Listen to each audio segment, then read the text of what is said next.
Hola querida comunidad virtual, soy el pastor Sergio Ariel López y como ustedes saben, pertenezco a la IERP, Iglesia Evangélica del Río de la Plata. Actualmente me encuentro trabajando en la CEABA, Congregación Evangélica Alemana en Buenos Aires, dentro de la comunidad San Lucas, parroquia Castelar en la zona oeste de la provincia de Buenos Aires. Todos los sábados estaré presentando a modo de podcast las enseñanzas de nuestro libro de catequesis llamado El Escudo de la Fe. De hecho, de esta forma se titulan esta serie de microsemanales, donde los invito a reforzar la catequesis que reciben en sus parroquias y a recordar los conceptos primordiales de nuestra espiritualidad cristiana. Muchos las han recibido desde que eran niños. Vamos entonces a vivir esa experiencia como verdadera comunidad de fe. Una comunidad de fe virtual y con la gracia de nuestro buen Dios, Padre de todo. Seguimos reflexionando, compartiendo, comentando, poniendo en palabras el quinto capítulo del Escudo de la Fe acerca de el credo cristiano. Estuvimos teniendo una introducción a los credos, después vimos más o menos el credo romano y el apostólico, nos detuvimos en el credo niceno de alguna manera y tengo la alegría inmensa de poder contarles y compartirles hoy que dentro del Escudo de la Fe se encuentra también una mención a la Declaración Teológica de Barmen en 1934. Esta declaración de Barmen es muy importante para la Iglesia y también dentro de un contexto histórico muy importante. Ustedes saben que al igual que los otros credos, se tuvieron que realizar y afirmar la fe de las iglesias cristianas frente a los errores o frente a situaciones que generaban cierto peligro al interno de la fe cristiana. En 1934, la iglesia que estaba en Alemania ciertamente fue cooptada por el régimen nazi y bajo el control del nazismo tenía que vivir y obrar. Sin embargo, hubo un grupo, hubo un sector, hubo un movimiento de cristianos protestantes que comenzaron en 1934 a reaccionar frente a estas medidas, que se llamó Iglesia Confesante o Iglesia de la Confesión. Este movimiento al interno de la Iglesia protestante en Alemania, que se funda a partir del 34 con esta declaración de Barmen, se opone claramente a este control del nazismo sobre las iglesias.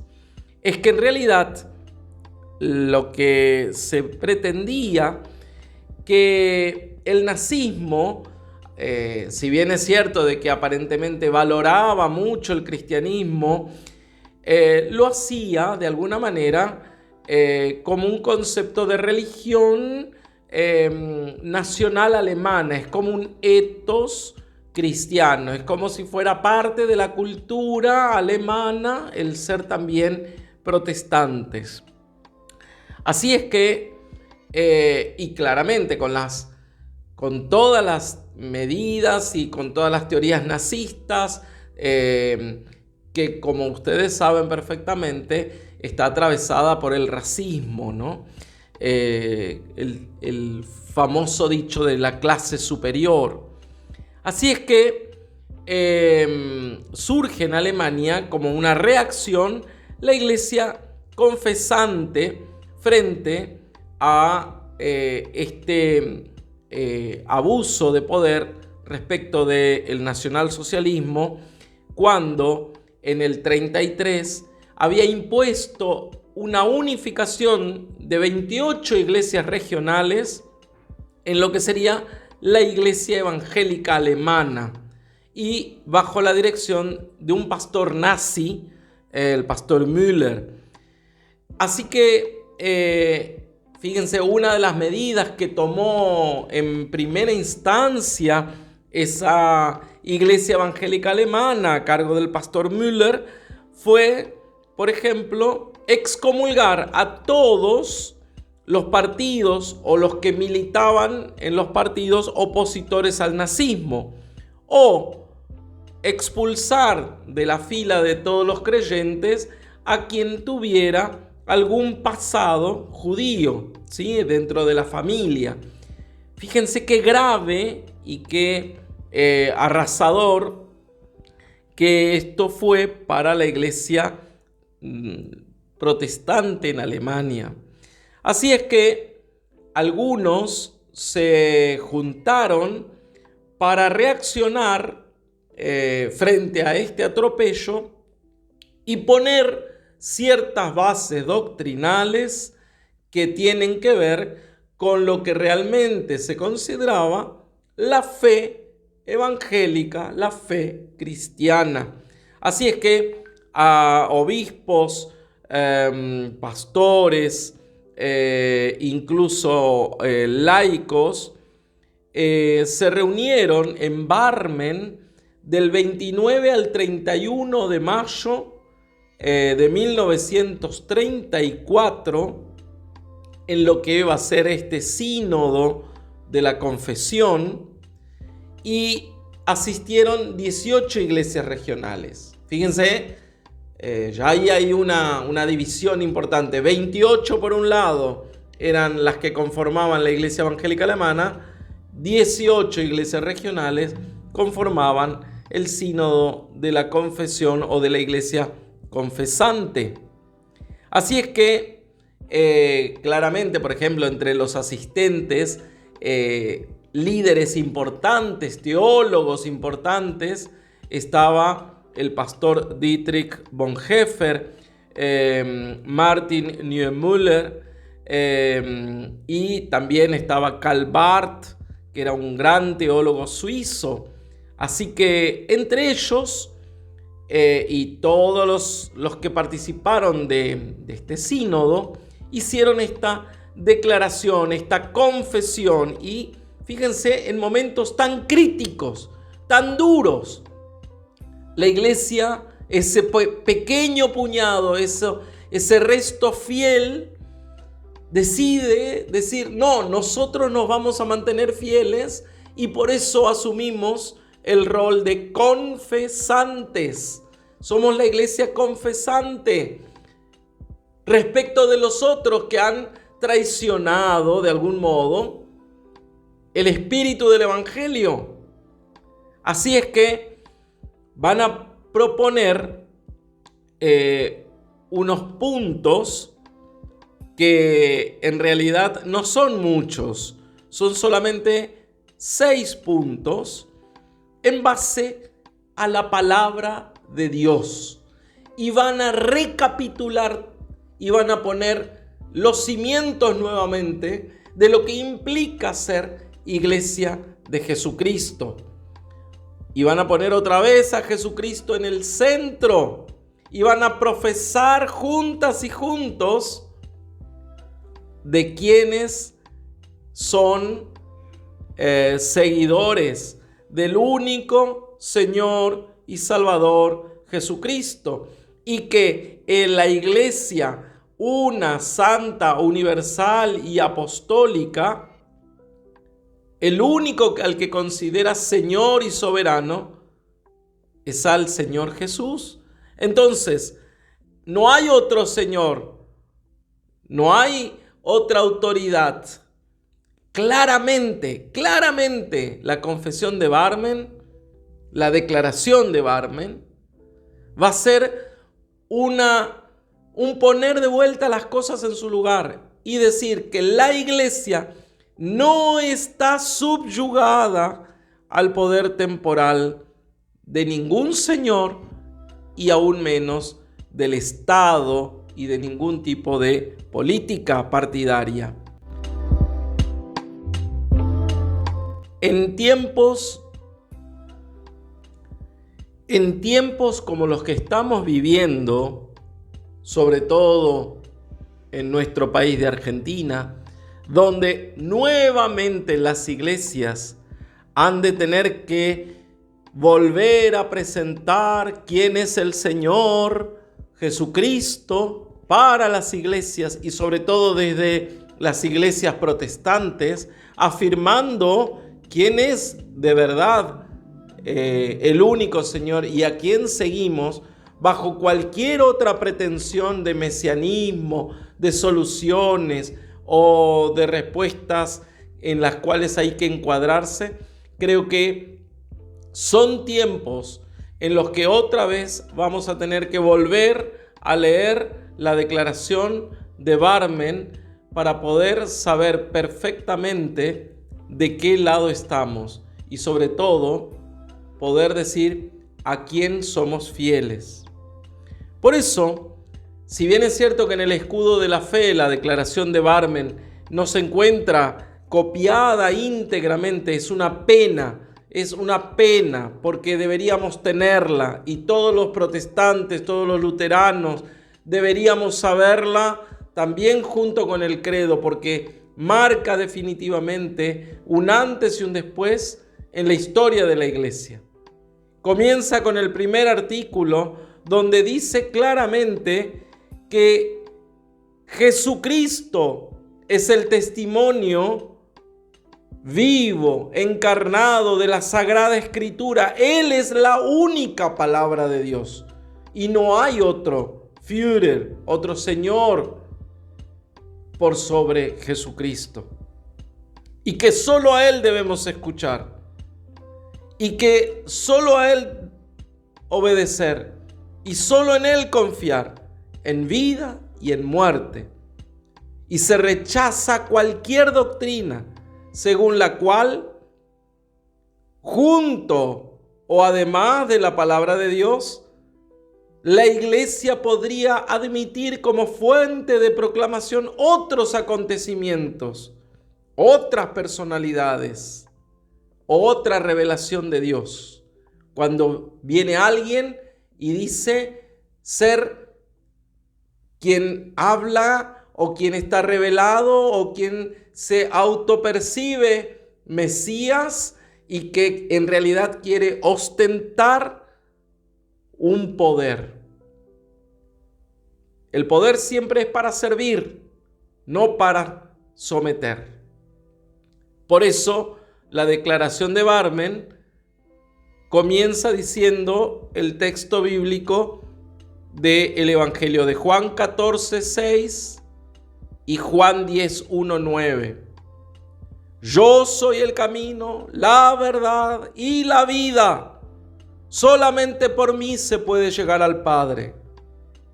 ¡Qué bonito! ¡Qué bonito! Que la iglesia pueda decir con la frente en alto, aunque sea un puñado de personas, un grupo pequeño, Jesucristo es el camino, la verdad y la vida y no hay otro. En verdad, dice también el texto que ponen en la declaración de Barmen, el que no entra por la puerta del corral de las ovejas, sino que se mete por otro lado, es un ladrón, un bandido.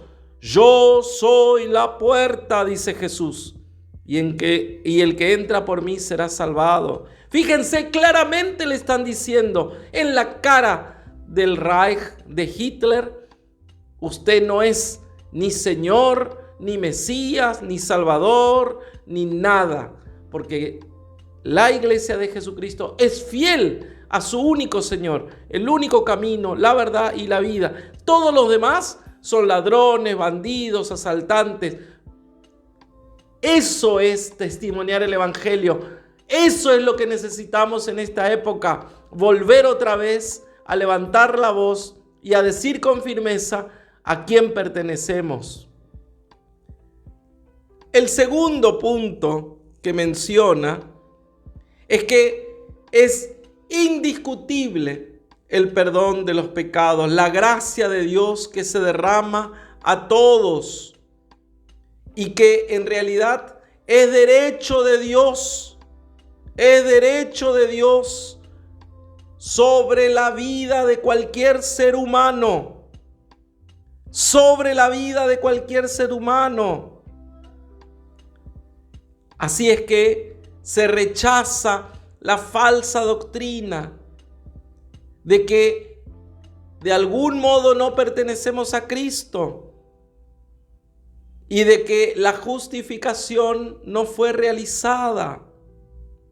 Así es que cita la declaración, la carta de Pablo, la primera carta de Pablo a los Corintios 1 al 30. Pero Dios mismo ha hecho también que Cristo sea nuestra sabiduría y por medio de Cristo seamos puestos en la debida relación con Dios, consagrados a Él y salvados.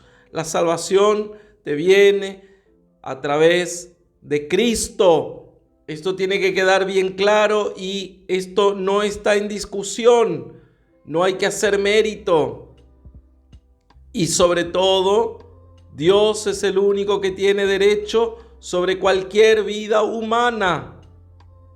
Fíjense, qué hermoso en tiempos donde las personas morían en campos de concentración, las personas eran tenidas por menos si pertenecían a uno o a otra cultura o origen étnico. Qué bárbaro que esta iglesia confesante se anime a plantar con el evangelio en la mano, simplemente con el evangelio y nada más y nada menos que con el evangelio en la mano, las bases doctrinales, firmes, sin claudicar, aunque sea un grupo pequeño. Tercero, la iglesia es una comunidad de hermanos y de hermanas en la cual Jesucristo es Señor, presente en la palabra de Dios, en los sacramentos, a través del Espíritu Santo. Por lo cual se rechaza, fíjense, la doctrina de la cual la iglesia podría dejar librada la expresión concreta de su mensaje y de su estructura a la conveniencia, a la mutación o a las convicciones ideológicas o políticas reinantes. ¡Qué interesante! Pueden pasar, Jesucristo dijo, ¿no? Cielo y tierra pasarán, pero mi palabra permanecerá. ¿Acaso la iglesia tiene que estar casada con el poder de turno? ¿Acaso la iglesia de Jesucristo no puede levantar la voz para decir, señores, los derechos humanos son derechos inalienables de la Constitución de todo ser humano? Y eso no puede ser quitado, no puede estar en tela de juicio. Dios es Señor y soberano. Hay ciertas cosas que no necesita el pueblo de Dios ser o protestante o católico o metodista o lo que quiera que sea. Pero la iglesia tiene que levantar la voz. Todos somos iglesia, ¿eh? No esperemos que los pastores o alguien levante la voz. Somos iglesia, pueblo de Dios. Por eso no está bien callarse. El que se calla, de alguna manera, también otorga. Cita Efesios 4, del 15 al 16. Más bien, hablando la verdad en un espíritu de amor, debemos creer que todo hacia Cristo, que es cabeza del cuerpo, y por Cristo el cuerpo entero se ajusta y se une bien. Cristo es el núcleo central, Él es la cabeza, no hay otra cabeza, no la estructura de gobierno, no la ideología, ningún político, nada de turno, solamente confiar en la palabra de Dios y en la administración de los sacramentos. Fíjense cuánta fuerza tiene esta declaración. El cuarto punto trae que en la iglesia existen diferentes ministerios para el servicio encomendado a la comunidad eclesial. Y por eso se rechaza la doctrina por la cual, aparte de este servicio, la iglesia tendría poder y autoridad para darse y aceptar autoridad especial dotada por atributo o por otro dominio. Es decir, cuando la iglesia, institución, se casa con el poder de turno, sea blanco, sea negro, sea colorado, celeste, elijan el color político que ustedes quieran, el nombre que quieran, y se asocia pensando de que hay una asociación entre el reino de los cielos acá en la tierra, con una identificación con lo que hace al hacer del Estado o de un partido político, es contrario a la fe cristiana. Por eso se cita Mateo 20, 25 al 26. Como ustedes saben, entre los paganos, los jefes gobiernan con tiranía a sus súbditos y los grandes hacen sentir su autoridad sobre ellos. Pero entre ustedes no debe ser así. Al contrario, el que entre ustedes quiere ser grande, se haga servidor de los demás. La iglesia está para servir. Y si no sirve, tampoco sirve para nada. Pero cuando la iglesia de Cristo, coquetea con el poder de turno, cuando el pastor, la pastora, cuando los miembros de la comisión coquetean con el poder del turno, quedan pegados y se olvidan cuál es la función. La función es el servicio en bien de los más postergados, de los más desprotegidos. Decía un gran líder religioso argentino: un oído en el Evangelio y otro en el pueblo de Dios. El quinto artículo de la Declaración de Barmen dice que la Escritura nos manda que el Estado tiene el deber de preocuparse conforme al mejor saber y entender humano, y aún con la aplicación de fuerza para proveer acerca del derecho y la paz en el mundo. La iglesia reconoce con gratitud a Dios que haya este tipo de instituciones que de alguna manera puedan velar por la paz en el mundo, pero rechaza cualquier doctrina por la cual el Estado, por encima de su competencia, podría llegar a ser el único y total orden para la vida humana, y por lo tanto pretende cumplir la misión de la iglesia. Hermanos y hermanas mías, hoy día se han apropiado en otros espacios del lenguaje religioso y lo están teniendo en boca de aquellos que pretenden hablar en nombre de Dios. Mientras que el Evangelio quedó encarcelado por miedo, por vergüenza, por desidia, al interno de los muros de nuestras iglesias. Es hora de que salgamos a las calles a gritar y a predicar buena noticia de Evangelio. Por eso hay un solo Señor y nadie se tiene que meter con el mandato de Jesucristo. Y cita el texto bíblico de la primera carta de Pedro, capítulo 2, 17. Reverencien a Dios y respeten al emperador, pero que el emperador no se meta en las cosas que corresponden al orden de Dios. Muy interesante. Y el último punto, y no me quiero extender mucho, dice que la misión de la iglesia, en la cual se funda su libertad, consiste en proclamar que Jesucristo es Señor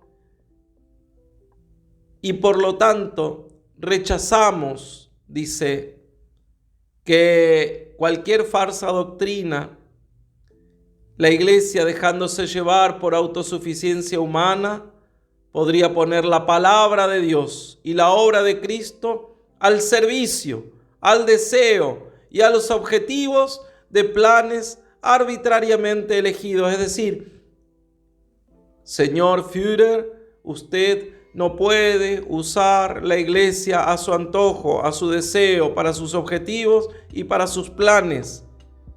No, porque la iglesia no es suya. La iglesia fue elegida, creada por Cristo en libertad para proclamar la palabra de Dios, para administrar los sacramentos y para regalar el perdón. Es decir, esto no se negocia. No se negocia. Por eso, hermanos y hermanas mías, cuando tantos cristianos andamos en tantas otras cosas que no corresponden al ser de Cristo, al ser de la iglesia, en realidad hemos perdido el rumbo. Tenemos que volver a leer la declaración de Barmen. ¿Y qué texto acompaña esto?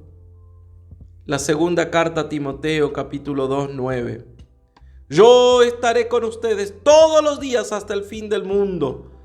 Pero el mensaje de Dios no está encadenado.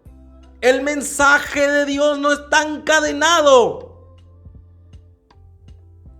Por eso les dije, me da orgullo, me da alegría compartir con ustedes este texto, porque estoy seguro que así como a mí me emociona, cuando escuchen ustedes también lo van a hacer.